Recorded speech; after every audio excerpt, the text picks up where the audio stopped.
सूर्य एक विशाल उजाड़ क्षेत्र पर तपता है, जिससे फटी हुई धरती धूल और निराशा के एक भूतिया कैनवास में बदल जाती है।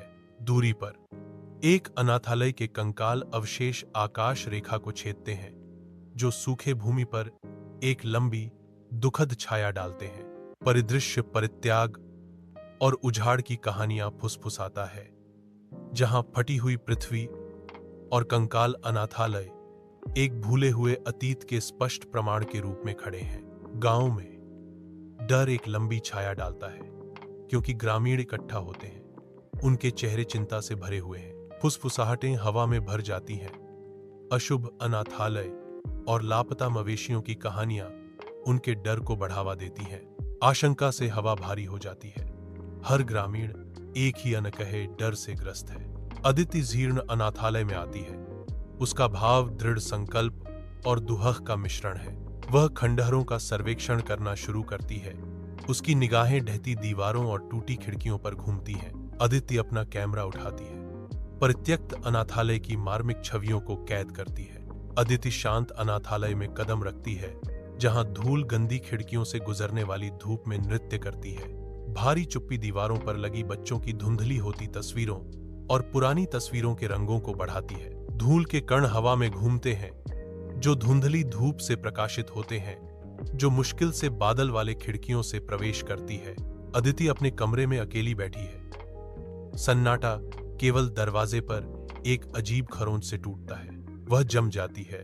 उसकी आंखें चौड़ी हो जाती हैं, क्योंकि खरोंच तेज हो जाती है। खरोंच जारी है, जिससे उसका बढ़ता डर बढ़ रहा है। आधी रात में अदिति की निगाहें गीले पैरों के निशान के परेशान करने वाले दृश्य पर टिकी हैं। नमी का निशान भयावह रूप से उसके बिस्तर की ओर जाता है। हर कदम एक भयानक प्रस्तावना। अदिति को डर लगता है।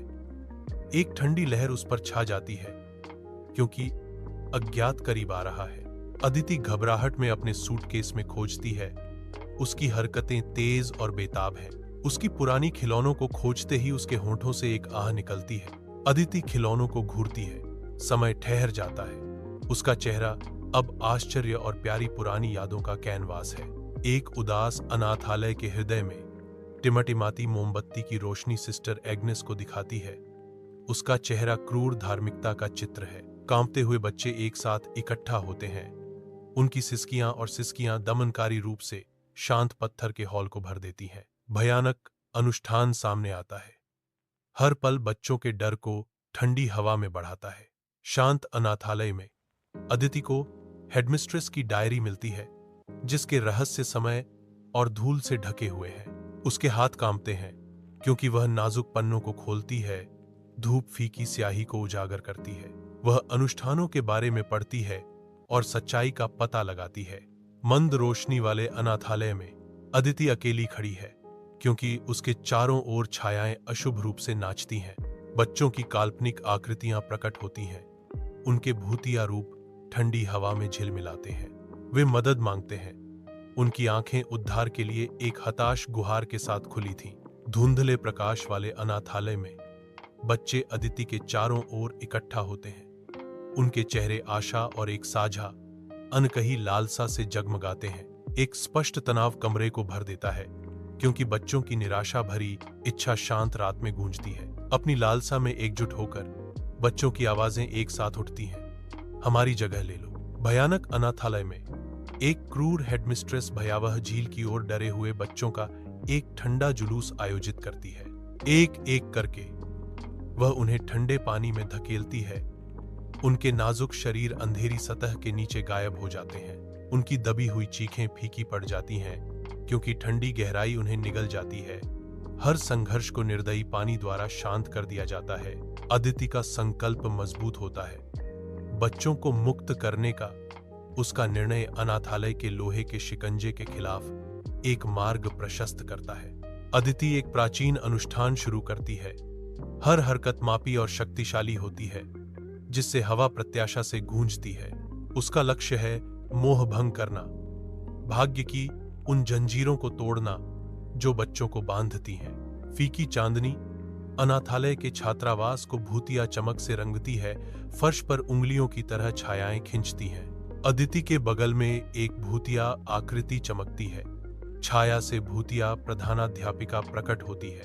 उसकी आवाज परे से एक फुसफुसाहट, एक गंभीर चेतावनी देती है। रुको अदिति, बहुत देर होने से पहले वापस मुड़ो। अदिति हेडमिस्ट्रेस की प्रतिशोधी आत्मा का सामना करती है। उनकी शक्तियां रात को रोशन करती हैं, जिससे अनाथालय के भीतर एक तीव्र लड़ाई छिड़ जाती है। अनाथालय से अजीब चमकें गुजरती हैं, लंबी विकृत छायाएं डालती हैं, क्योंकि भूतिया संघर्ष तेज हो जाता है। अनाथालय उनके टकराव की ताकत से कांपता है। जीवन और मंडराते अंधेरे के बीच संघर्ष के साथ हर कोना गूंजता है। सूखे झील के किनारे अदिति का शांत भाव बच्चों की आत्माओं की मुक्ति का संकेत देता है।